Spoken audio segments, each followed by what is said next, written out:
thank you for being where you are, that we were excited about this. So I'm going to let Colleen ask you some questions and I'm going to take some notes. Yeah. So Erin, why don't you just kind of, I know you've been working with Cathy for a while and in these containers, but maybe just bring us up to speed where your business is at, what's going on with it, what's coming up for you. So in the very first group that I was a part of, the Made to Do This, it was in that weird space. I'm a high school teacher. And so we were going through that of transitioning to online digital learning. And I was already a little bit ahead of that because my business is for not only SAT to help students prepare for their SAT test, but also to help them write their college acceptance,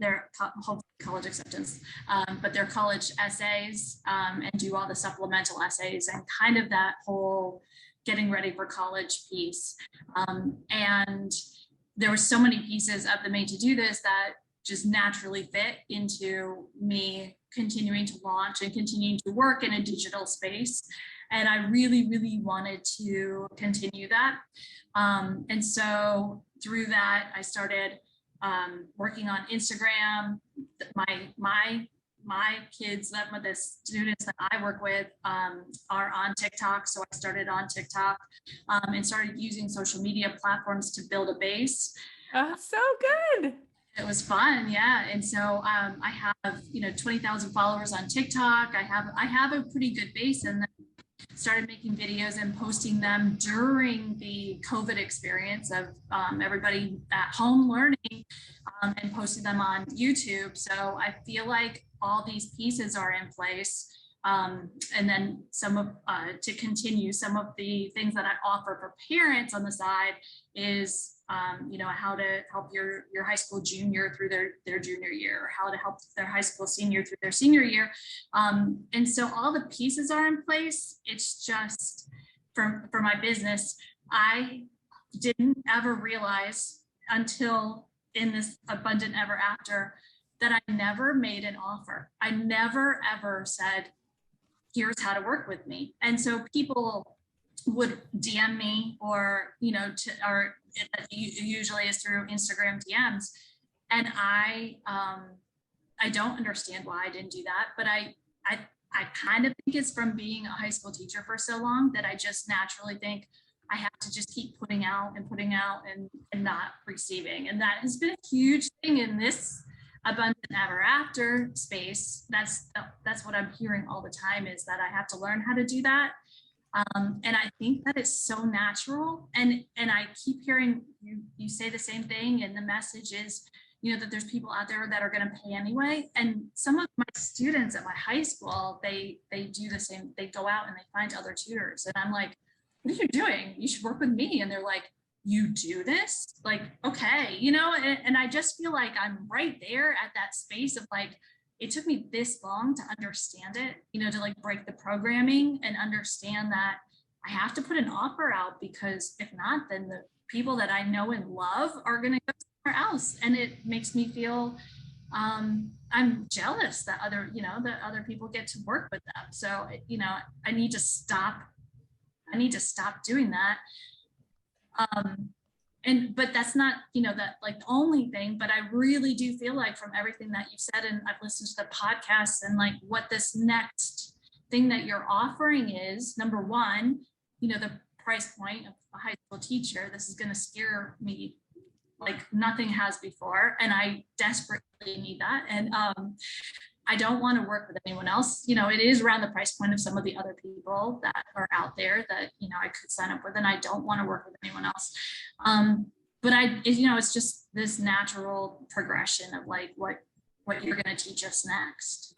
And oh my gosh, Erin, I wish I could like show this to the world of like, this is exactly like Colleen and I literally sit here every day. We've had almost 300 people apply for this, and we've only admitted like 21 or something so far. And we're probably going to keep it 50 or below. So that we really give everybody like the time, but it's what you just said and how you just said it. Like, it's fully grasping. I mean, what you said, you just zeroed in on it, right? Put the offer out focus on receiving. I've been doing all of this. I gave and gave and gave, 20,000 followers, Instagram, TikTok, you're giving, you understand that. And then you're just like, no, like this is off, right? Like I didn't make this offer. I'm not receiving.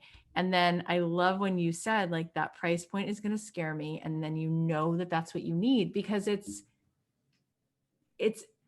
those things go together, right? The way in which you are transacting or the lack thereof is a mirror image of where you're willing to go in terms of abundance. And what these people want desperately is to pay you. We actually see it so off and so backwards. When somebody pays, they feel satisfied because they feel that they're already closer to the result just by paying, right? Just by signing up for an improv class, the person feels like, I'm doing something bold. I signed up. You know, like I went and had my OBGYN, my physical today. And, you know, that's not something I like, oh, I can't wait. So I tend to like put it off. But when I make the appointment, I already feel better about myself and the way that I'm thinking about like fear when I just make the appointment, right? So it's like just walking in the office today and sitting waiting for them to call my name. I already had very little anxiety because I was like, I'm already here. And like, I'm good. You know, like just the fact that I showed up and then everything was fine. We deny people their deep transformation when we deny them the transaction. We just take it from them. We make it impossible for them to come to us and level up. And then you said, and they're going to other people. They're finding other people. No. I don't like that. For a long time, I was really worried that if I did charge, that meant I had to guarantee that they were going to get a certain score on that. They were going to get into the college. And I was so afraid of that phone call of a parent saying, well, they didn't get this, and, you know, being angry or something. So I did send an email to somebody on your team, and I was like, how do I get through this? And they were just like, it's just, you know, like I have to stop thinking that end game and that I'm going to pour into, which I have for years, you know, pour into them of the experience. And so that's helped me a little bit, but I just need that practice. Isn't it amazing how much we're in other people's business? It's like, as if the way to really help someone rise is to take ownership of what they need to do. It's like, that is their responsibility, right? You do the thing that you do, and then there's what they do. And then there's also the river of life. I know people right now, 2 boys who are seniors, one got a 1570 and one got a 1560. Neither of them got into the schools that they wanted. One of them got into no schools, and the other one got into one school that was like nowhere near where he wanted to go. And I'm like, what's happening? And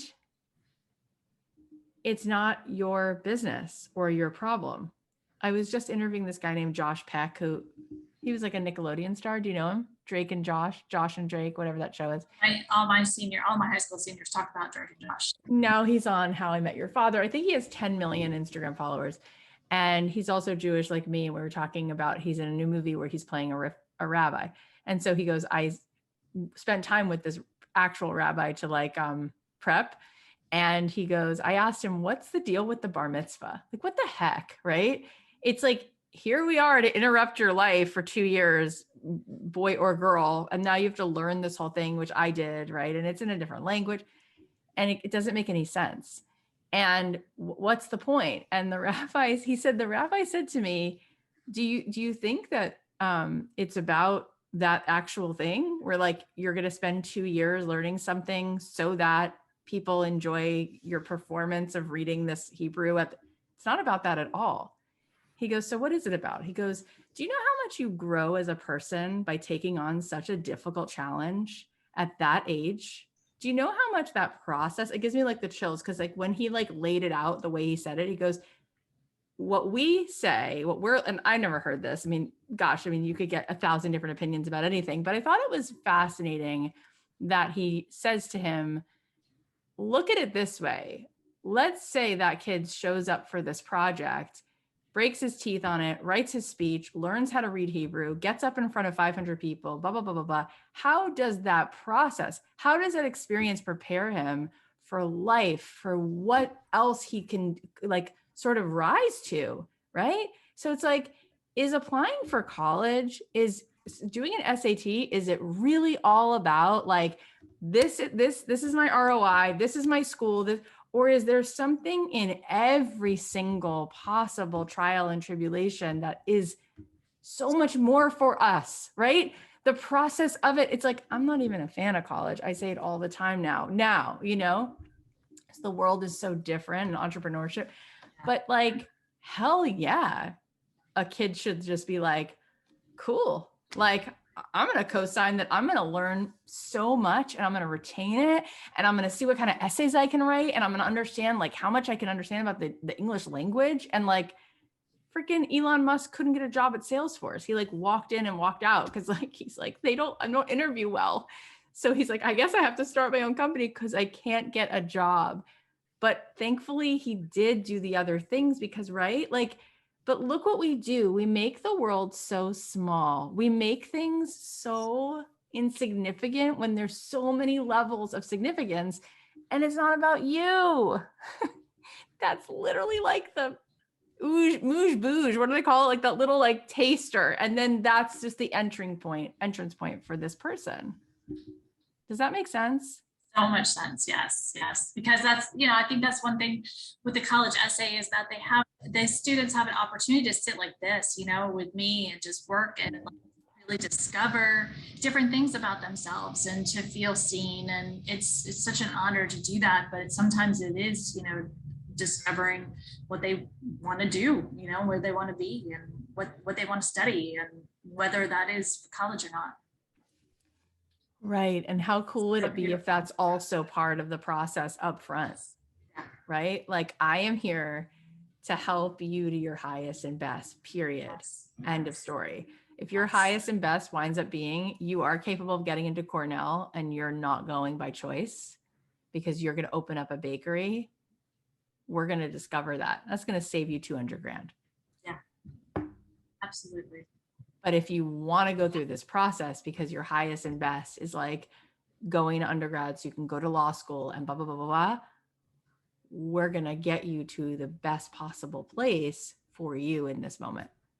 Right. And like I went to Florida State and I wanted to go to BU and I got deferred. And then I got into Emerson. My parents couldn't afford it. I applied to all these Boston schools. And I also didn't get into Syracuse. I applied to all these like theater schools. Anyways, I think about who I became by going to a state school. I became editor of my college paper, graduated with honors, interviewed Al Gore because I happened to be standing on election night, the night that Catherine Harris decided where the Florida ballot went in the 2000 election. I was there. And then he happened to have been a journalist in his college experience and for a little while after. So everyone's there, MSNBC, CNN, everybody's there. And he's like, I'm going to do one interview and we'll put it on the wire.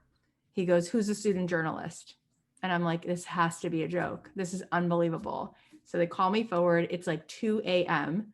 They had just announced that the votes went for Bush. You remember this moment? Yes. So I sit down with Al Gore. That's the beginning of my podcast.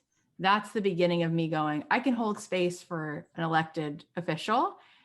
I never would have done that at BU. I was supposed to go to Florida State and I was the biggest fish in a huge pond, but not a huge pond of like, maybe like, academics. It was the best thing. So it's like, let's let go of the idea that there is an outcome that's better than another. And like that you're in charge of an outcome.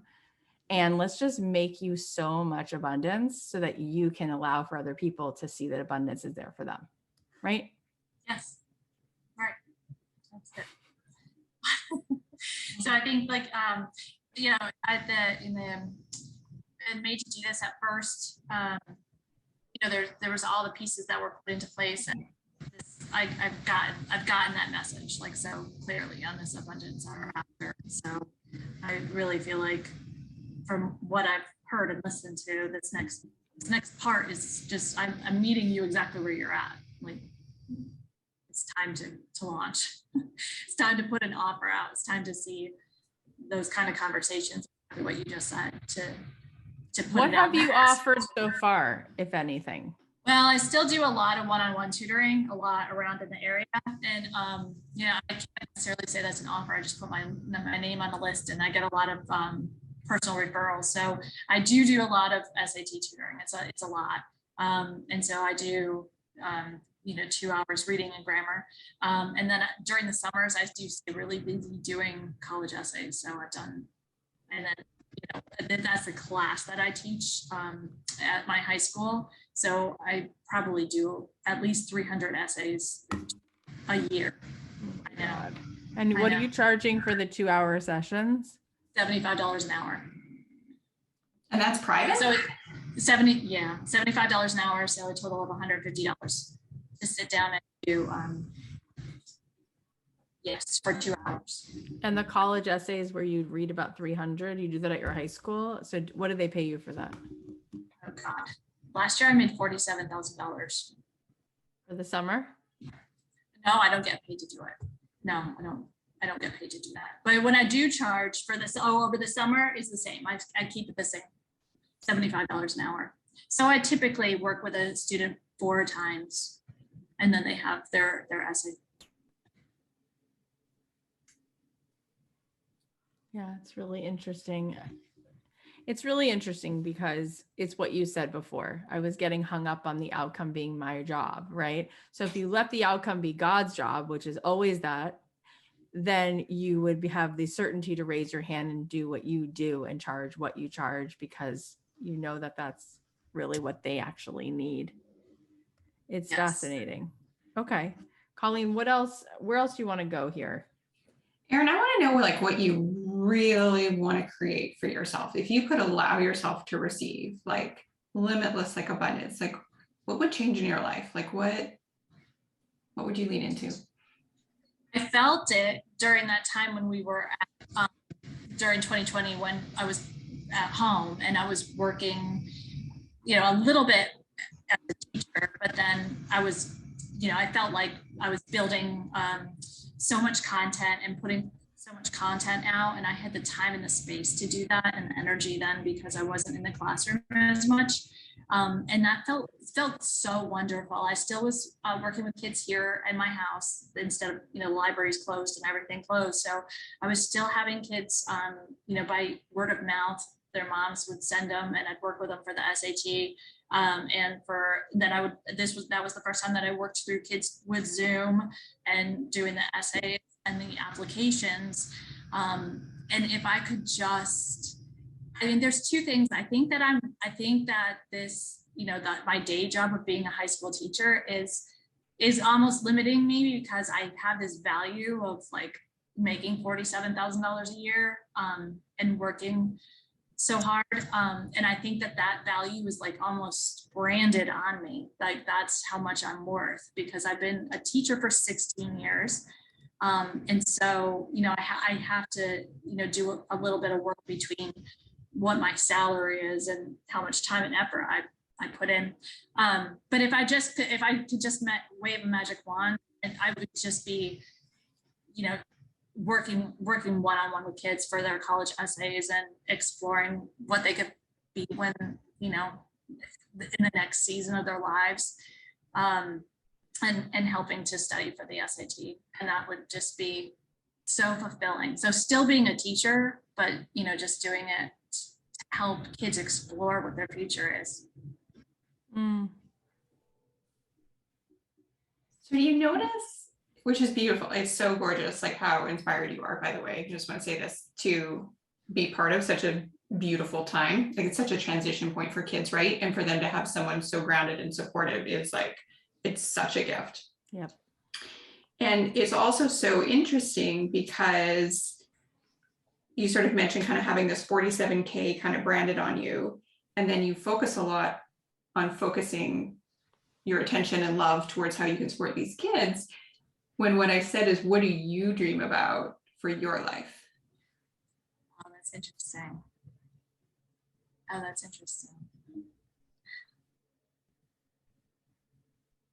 I think one of the things that helped me understand that, I want to feel the way that I did in 2020 again. I want to feel like I have creativity, and it was so fun to wake up in the mornings, and I had so many downloads, and I just had time to just kind of explore what I really love to do, like to really just do it, to be in that practice of putting stuff out there and getting onto social media and chatting with people on the DM and that sort of thing. I really that was definitely, is odd to say, but that was probably the happiest time that I've ever been in my career. So I miss that time. I would really love to get back to that, of not working full time in the classroom, but to really just be that's what I love.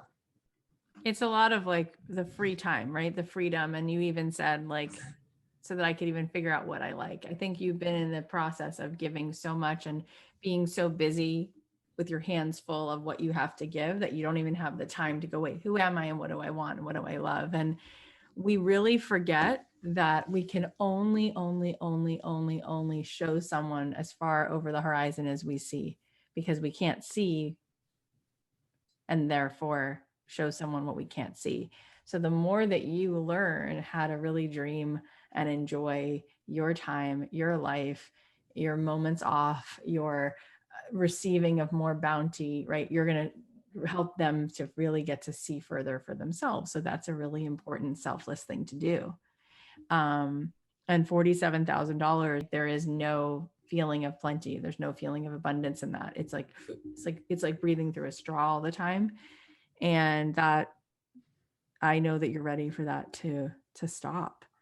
And I'm thinking about these kids who are about to go make an investment, whether it's them or their parents, more likely. And a lot of these schools are going to cost, could be 100 grand, it could be 48 grand, it could be 200 grand, it depends where they're going to school. So there is a fishing hole, there's a marketplace of people who would be so happy to say, wait, I know this woman, she's a boss, she comes so highly recommended, it's a $5,000 package, she's going to help you really, before you just apply to 18 schools, she's going to help you figure out where you would want to be, where you would be most probably like a fit, help you write your essay, help you have the best advantage, and take you through the process of when you get the acceptances or the rejections, how do you feel, so that you manage things. I mean, you could do so much for them. And there's like these packages that just come with like an initial conversation with the parent, 3 or 4 calls with the student, and you're out. And it's like you start, and then there could also be group situations where these kids meet each other and they go through it side by side. And there's just so much more money to be made, and you know it. And I know that, for what you're able to do, like that holding of that space and that presence, plus you understand your way in and out of these tests. It's like, it has to happen so that you can be free. So beautifully said. But I hope that this was really supportive. I hope that you can feel the certainty in me of what's here for you. It's 100%. just called claim it. It's time to claim it. No holds barred. Yes, I know it is. And I love your energy, Erin. You're it's beautiful. a delight. Yeah. Thank you. Thank you both for your time. All right, to be continued. Bye. All right. Thank you. Okay, bye, honey. Bye. Hey, it is Friday, and I've got some things on my mind, and I was like, let's go live. Let's have a chat. So come on in. Let's have a little chat. It's been so incredible over the last couple weeks to really witness what is up. And I want to share with you some of these observations because I feel like this is so juicy, and I feel like this is going to give you such a relief, such an exhale. So let's come on in and have a chat so that we can feel into this great exhale. So welcome everybody. Happy Friday. I hope that your week has been really beautiful. I hope that you've had some like expansion this week. I hope that you've bumped up against resistance and then seen where you are bumping up against it so that you can play in a much bigger space than whatever this limiting trance of a virtual reality headset you've been wearing. Because, oh gosh, isn't that the truth? And so let's start there. So here's what I've been up to. So in addition to doing my podcast, in addition to being on other people's podcasts, in addition to being with the kids, I've been interviewing women who've applied for this mastermind that I'm doing. And we've had now over 300 women raise their hand, and we've had calls with a bunch of these women, and we are seeing, and I am seeing so clearly something to the point where I feel like everyone should do this. Like, I feel like everybody should stop and look around and have conversations around juicy topics with a bunch of people to really see what is a pattern that you can notice. And so here's what I'm noticing. It is unbelievable how much we are really wrapped up in limitations. And it's not just in here, it's visceral. And it's fascinating, you know, and often people say, like, think out of the box, when really there is no box, right? This universe, this actual universe we're living in, it goes on and on. It's infinite, right? Have you ever gone to a planetarium and you're kind of looking at it and you're like, whoa, it's like, feels a little bit like hard to even like sit there with it because it just keeps going, right? And Deepak Chopra said to me, if we were to look at us and how our cells are constantly multiplying and how our DNA would stretch across football fields and wrap around the earth, like, we are so expansive, right? But we don't experience our life like that. And here's what's so fascinating. Every single time I'm speaking to someone, not only do I notice that there is a degree to which they are playing inside of this tiny little limiting perimeter, which, by the way, the reason that's happening is because 96% of our brain is made up of a subconscious. And we've heard this, but we don't take ownership and a full awareness of it to then really get ahead of it. So that means 96% of your brain is hardwired into an automatic program that's been running since you're 4, 5, 6, 7 years old. And it's constantly repeating the exact same subconscious huge beliefs, which are not facts, they're just thoughts. And then those thoughts actually make you feel a certain way that literally creates a chemical in your body called cortisol most of the time, which creates stress and inflammation, which actually kills us. It makes us sick. But aside from that, it makes us anxious. So then we're playing this constant loop of the way that we think that makes us feel that life is not available, that what we want really isn't within reach, that what we are really isn't enough. And then we feel the feeling of this not being possible. And then we go into the trying to figure it out from that place. That would be like a toaster trying to toast bread without being plugged into the electrical socket. That doesn't work at all, because we never figure anything out from inside the limiting paradigm of the ego, where the mind is already really out of balance and the heart is racing and the cortisol is pumping. There's nothing creative and inspirational that's going to be born out of that, right? When Walt Disney had the idea for Disneyland, he was in flow state, right? He was in coherence. There was something that was fully charged and aligned so that he could see further than the box. So if you're inside the box, how are you going to figure out your way out of it?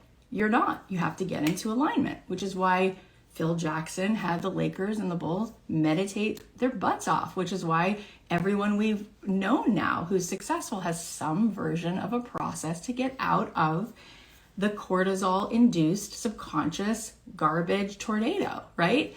So for some people, that's hiking and putting their feet in the ground. And for some people, it's meditation. And for some people, it's sound baths. But it's like, we have to really get that every single day we are waking up inside a fictional reality, not a real reality, Reality with a capital R is all things possible and all things as far beyond the horizon as you could ever perceive, and beyond and beyond and beyond that. It's infinite. So whatever you want is already there. You can select it from this field of this giant infinite warehouse where all possibilities exist. But we continue to argue for this subconscious garbage. And then we really believe that it's true because it makes us feel a certain way. And so we don't see what's there. We see what we are self-imposing, what we're projecting onto the screen. And here's what I also have realized, which is just so juicy, is that the key to the door, to the portal, right? The key to the door to your best life, to your future self, to your expansion, comes from you being willing to let go of the program long enough so that you can feel exhilarated, so that you can feel like fully connected to what you really are, right? The energy, the life force that's running through you. And that starts to raise your vibration. Think about being on a piano and you just start playing notes at a higher octave, right? You start to swim, you start to hear the radio, you start to play at a higher octave, and things start to come online. And here's what's interesting. The majority of women, if not every single woman who applied for this mastermind, they want to help other women, which is so beautiful, which is such a gift, right? Now, stay with me for a second. And they're sitting here thinking that what they need to do is figure things out in order to help this other person forward in their own life, right? And the majority of these women in some ways want to do some form of healing or coaching work. Some people want to do health coaching. Some people want to do coaching in general. Some people want to do coaching around retreats or finance or wellness. It's fascinating. What is it that you think your audience wants? What does your client want?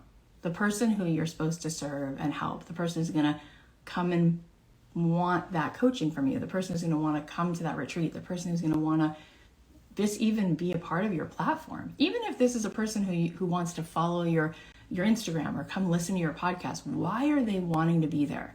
What's really calling them forward? What is it? Is it how much you figure out and how much you show them how to figure things out? Or is it something much bigger than that?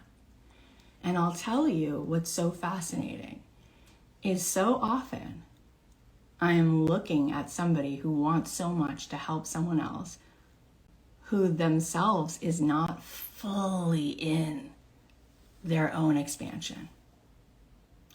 The game is not look at me, it's come with me. And so when women have the courage and the willingness to fully receive, it is so hot. It is so sexy. It is so delicious. And other people want to be in that oxygen. They want to drink from that well. You know, I talk to some women who say, well, I say, what do you offer? What's the offering? And they say, well, the offering is goal setting. The offering is accountability. And I say, is that sexy though? Do women want the outcome? Is their deep desire goals? Is their deep desire accountability? Or is their deep desire to fully unleash and feel expressed and sexy and alive and indulging in this gorgeous thing called pleasure on every level, and to walk with their own power and to own their space and be in their skin? That's what they want, right? And so in order to be an amazing leader, in order to be an incredible gift unto the world, you would do your audience, you would do your client, you would bring in so much abundance into your own sphere, and you would give back abundance to the person watching if you, instead of sitting down and crunching up what you think would be the best business plan, would go buy yourself the most beautiful YSL jumpsuit, Balenciaga top, take yourself to the rooftop deck, get yourself a glass of Prosecco, hang out with your bestie, and just let the wind flow through your hair. Like, here it is. This is actually the barrier. The more you're in your body, the more you are allowing receivership to be your ultimate crown. That is the gift. And then other women want to be in that. They want to be around it because they want to give themselves that permission slip, right? So think about it. Think about it. I was just speaking to a gorgeous woman who, she was just saying, which a lot of people say this, like, I say, what's your deepest desire? And you know what I say to women when they apply for this mastermind? If you could see your future self, where is she sitting? What is she eating? Who is she with? And most of the time, I ask that question, and I ask it like that on purpose. What is she eating? Who is she with? What is she wearing? Where is she? What is she looking at? What's the view? And instead of answering those questions, I hear back, well, all I really need is just maybe, just to help people. And the way I want to help people is I really want to help other women because, other women are stuck. And what I'm really hoping is that, maybe, and I don't really need that much. I mean, I just need to make a few extra $1,000s a month. And I mean, what I really, and I'm saying, okay, I'm going to ask you again, where would you sit? What would you eat? Who would you be with? Your biggest, most expansive life. Tell me about it. And that is so out of reach. When you want to bring cash into your business, when you want to make 7 figures and multi-7 figures, when you want to literally touch every single person who crosses your path as far as the eye can see, how do you do that? You do that from being a match for expansion, from actually living in pleasure, in flow state, in enjoying, right? Think about the brands that you love. Why do you love them? Why do people line up? Literally, even during a pandemic, why were there lines outside of Louis Vuitton and Gucci? Why? Why are people obsessed with certain things? Why do people love Beyonce? Why do they use that almost like it's a verb now? What is it about her? What? It's the being empowered. And I've noticed and I've witnessed, and this is where it gets really very real. For thousands of years, we don't even notice, but the way in which women in particular are socialized is to play it down. Be pleasing, be sweet, don't shine, don't stand up, don't be empowered in your sexuality, in your strength, in your humanity, in your femininity, in all that you actually are. And girls have it all the time, right? They've done studies that show that if girls go to a separate school, so there's a girls and a boys school and there's just girls in the school, those girls do better in school because they don't get the little looks in math class for standing up and raising their hand. It's so subliminal. And this is not even like the big traumatic stuff that happens to girls, right? This is like small stuff, like little paper cuts, right? And what did we witness in our own mothers? How much did our mothers fully walk in their femininity and receivership and allow themselves to just be fully expressed, fully turned on, like how often did we see that, right? So now every day I meet thousands of people through my podcast, through this platform, and then now I've been sitting one-on-one with seeing these women up close, and I'm like, you're such a freaking queen. I get it, you're sweet. I get it, you care. I get it, I'm clear, I'm understanding of that. But you see that crown? You're dying to wear it. And the woman you really want to serve, she would rather you just wear your crown than sit there and feel like you've got to dampen it down. It's like celebrate it. Everything, put it out there, celebrate yourself, be empowered, speak your truth. Like raise your hand and call her forward. And when you hit resistance around, well, who am I to raise my hand? Who am I to put this out there? Who am I to speak? Who am I to get dressed in a way that makes me feel alive and sexy? And like whenever that comes up, just know you can only help somebody rise as far as you've gone. And so I go back to the trance, like literally everybody that I meet, with the exception of like a small group of people, there is so much of this being in trance. So much. It's literally that that it's proven that this habitual automatic program of thoughts lulls the brain to sleep. So for instance, have you ever been driving and you're like, wait, did I even make the left turn? I forgot. It's like, it's just a habit. You just know what to do. You go to sleep. And then we look around and we go, God, I know I'm meant to feel better. I know that life is a gift. I know this is so precious, but I don't want to feel this way anymore. I don't want to feel tired anymore. I don't want to feel turned off anymore. I want to be turned on. I want to be tuned in. So you have to just start to get aware, right? And then you tap into your true self, your true state, right? Every person has an ego, which is made up. And then we have this true self. And we've all had moments where we've touched base with it. And you can find your true self in meditation, because what happens is you can ask yourself, who's aware right now that I'm aware? Who's the witness to these thoughts? So the part of you that can witness your mind spinning is not your mind spinning, it's the part of you witnessing it, right? The part of you that can witness an experience you're having while you're having it is yourself. That's your true self. That's your consciousness. That's you. And that part of you is not limited. That part of you is infinite. And that part of you is connected to the source of this whole world. And Marianne Williamson said to me, it's amazing how people get caught in the illusion. It's as if a wave looks at other waves and thinks that it is separate from them and compares itself to them.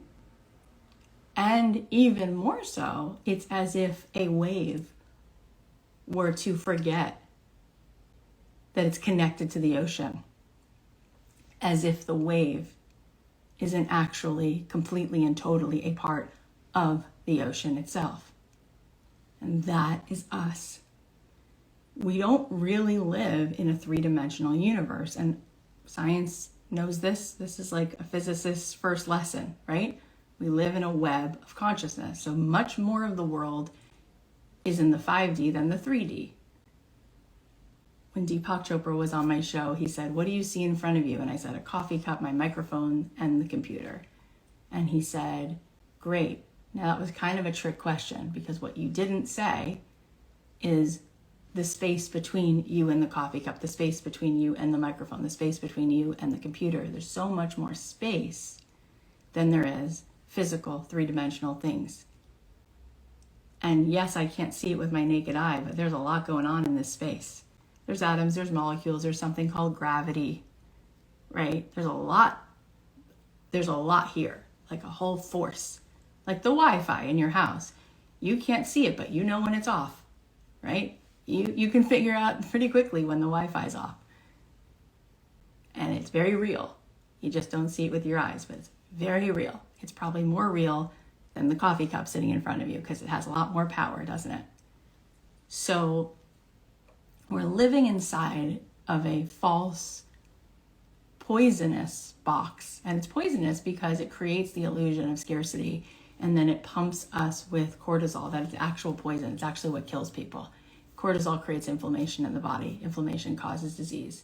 So this is important to start to keep memorizing. How do we get back beyond the box into flow state so that we connect with the ocean and stop believing that all there is the wave? Because the ocean is really doing the heavy lifting, isn't it? So this is what's coming up for me over and over and over and over again. And I just wanted to share this. I thought that this would be really helpful for your Friday. And I also want to tell you what else is, I think, really helpful for your Friday. So there's several things that I'm doing to bring you into this sphere over and over again. One of them is, in less than an hour, I'll be live in our Lit Up program. If you're not in Lit Up, it's once a month. Today we have an amazing guest. You're going to love her. Every time we meet in there, we meditate, we talk, we journal, we get into it. It's awesome. It starts at an hour. We do it the first Friday of the month. If you're not in there and you want to be in there, you should DM me and my team will get you in there. The next thing is we are taking applications still for the next couple weeks for the Mastermind. We've enrolled about 20 women so far. It's going to be small, no more than 50 women in this Mastermind. And everyone's going to have one-on-one time with me plus 6 months of this incredible high vibe journey. If you haven't yet applied, you can apply at cathyheller.com/mastermind. The other thing we've done is we've recognized that there are some women who they're not in this moment ready for the Mastermind. They just aren't. Sometimes the light switch is on, sometimes it's off, sometimes you're ready for this next move, sometimes you're not. However, we've noticed that there are a lot of women who are ready for the next thing. And so we created it. So we created something called the Inner Circle, which is a year long, and every person gets some one-on-one time and access to all of the programs I do during the year. And every single month, there's like a 3-hour half-day intensive. So if you want to be in that, you can DM my team or you can go to cathyheller.com/IC for Inner Circle. Other than that, that's what we have going on right now. And I'm going to put something in my stories asking you guys what are the things you really, really, really want to learn, because I have a few pre-recorded workshops about a few really juicy topics and I'm going to put them in stories. So I'd love to hear where you're at, what you're most frustrated with, what you're most wanting to call in. And if you feel like putting that right now in the comments, I'm happy to listen. But if you want to join me at 12 o'clock for this Lit Up call, you can DM my team and they can get you into Lit Up. If you want to apply for the Mastermind, go to cathyheller.com/mastermind. And if you're thinking that you're not quite ready for that level, but you want something else that's really juicy and you want to spend a year with me with VIP access to all my programs, plus these half-day intensives, you can go to cathyheller.com/IC. But it is time. It is time for women to really get that your fastest path to cash, to abundance, to the life you want is in fully living your own greatest expansion. And that has to be priority number one every single day. And I'm loving that that's my work in this world because it is so invigorating to call women up. So I hope this message had something in it for you. If you're watching the replay, go back, watch from the beginning. I'd love to hear your comments in the chat. And you can put in the comments below a circle if you want us to DM you more information about the Inner Circle. And if you want anything else, you can go to my bio. Have a beautiful Friday. Happy Mother's Day to all the mothers. Happy every day to everyone else. God bless.